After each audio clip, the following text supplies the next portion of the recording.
দুইদিনীয়া ভ্ৰমণসূচী লৈ মই ধুবুৰী জিলালৈ আহিছিলোঁ। কেইবাটা ধৰ্মীয় স্থানতো মই গ'লোঁ, আশীৰ্বাদ ল'লোঁ।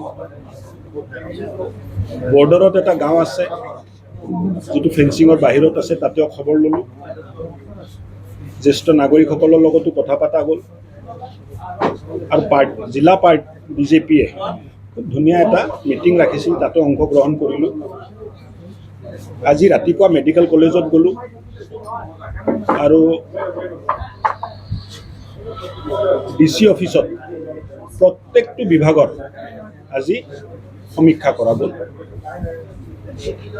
বহুতখিনি ইম্প্ৰুভ হৈছে বিভাগবোৰ, আৰু বিভাগবোৰ ইম্প্ৰুভ হোৱাৰ প্ৰয়োজন আছে।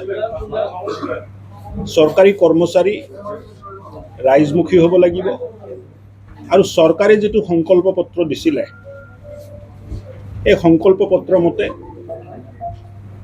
সুৰক্ষিত আৰু বিকশিত অসমৰ বাবে আমি সকলোৱে কাম কৰিব লাগিব। সুৰক্ষিত অসমৰ অৱধাৰণাত সুৰক্ষিত ধুবুৰীও আছে।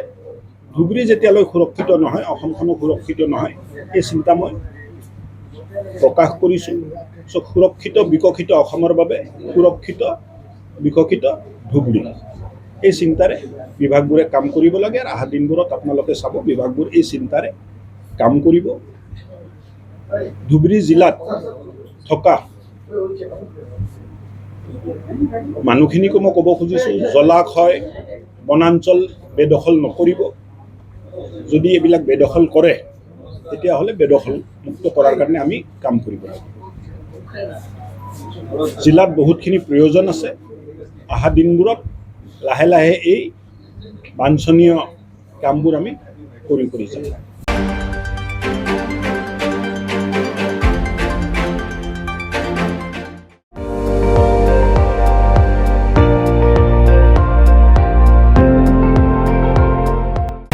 আপুনি চাই আছে ND24, সৰ্বশ্ৰেষ্ঠ নহয় সৰ্বোত্তমৰ দৌৰ।